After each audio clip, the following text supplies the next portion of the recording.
Old record box is back out again, so that means I went out and bought records again.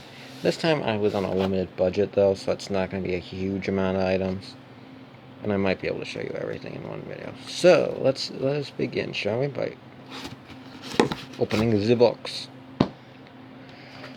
Now this one's in a plastic sleeve, so you're going to see it's going to be shiny. Well, this is Elton John's Here and There, I believe is what it's called. Yeah, it's gonna be in the dark. I thought. Oh, actually, that's not too bad either. So one of his first live albums. No, I don't think there's anything on the sleeve, so I'm just gonna go. Or if I even have the sleeve, that's a question. So it just looks like an MCA record looking at it. So that's a little different outside. All right, so I'm gonna go ahead and put that to the side. We have the Eagles in the long run.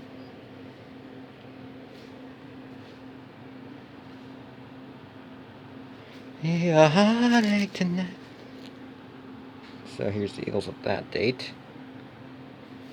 Now this is a double disc, so I'm going to assume they're the same.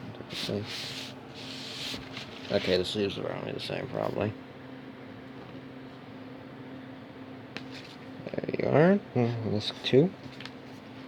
There's 2 discs. Foreigners, Agent Provocateur. You're not going to be able to see that very well. There you go. I know this is in Columbia House, unlike most of my Foreigners have been lately.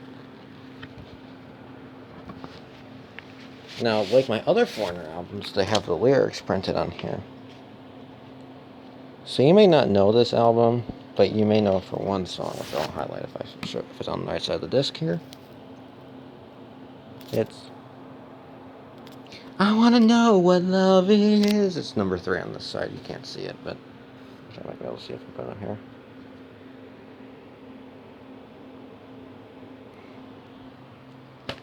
Next up, we have the Eagles again with their greatest hits.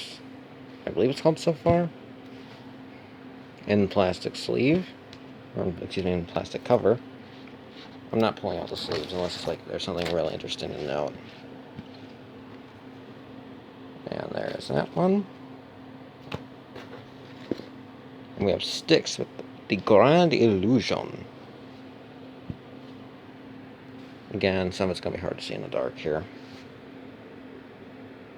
There's text information. So they got lyrics. And then this actually looks like an A&M record with the Styx logo on it, so it doesn't look too different from my Carpenter's albums. They have the same label. Then we have Bad Company with Straight Shooter. The original plastic cover. I bet you this isn't an original release. Something that gives me away is this. Record bar price code. Either that's the original record release or they sold it. With the sleeves, this looks interesting. And the record, they were on a record label called Swan Song that date. And it was owned by, you guessed it, Led Zeppelin, this manager. Now I got another copy of My Way by Frank Sinatra again. Now you might be wondering why. If you haven't read the video description the last time I showed you this, and actually this copy is actually much better. It's actually because of this. Hold on, I did not mean to pull out the sleeve. Because I didn't have the right disc. It had September of My Years in it. But this is the actual disc. Let's see if My Way's on this side. Yeah. Yep, number 1. And then we have the Knack's first album with Get the Knack. With My Sharona.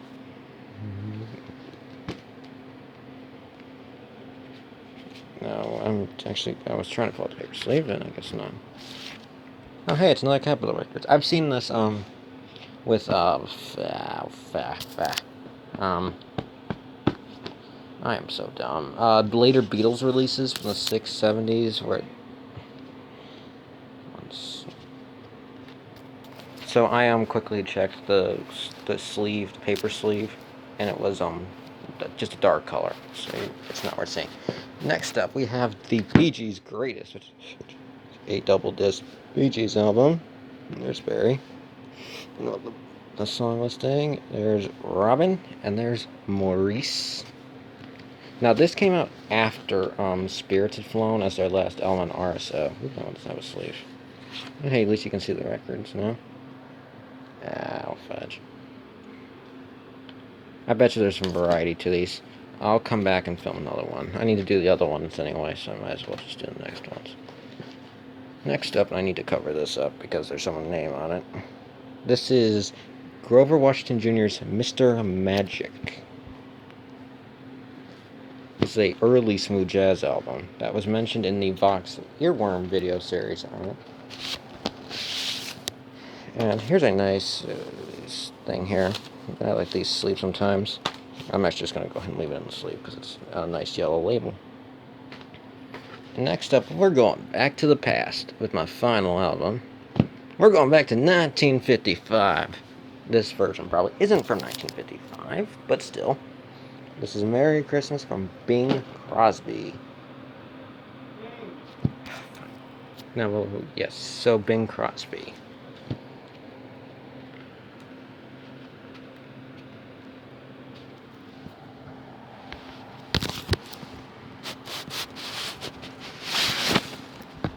Now, this is actually something I've wanted to see, how they used to package these old records. Especially to show you, because these were often very filled with advertisements. If I pull it out here.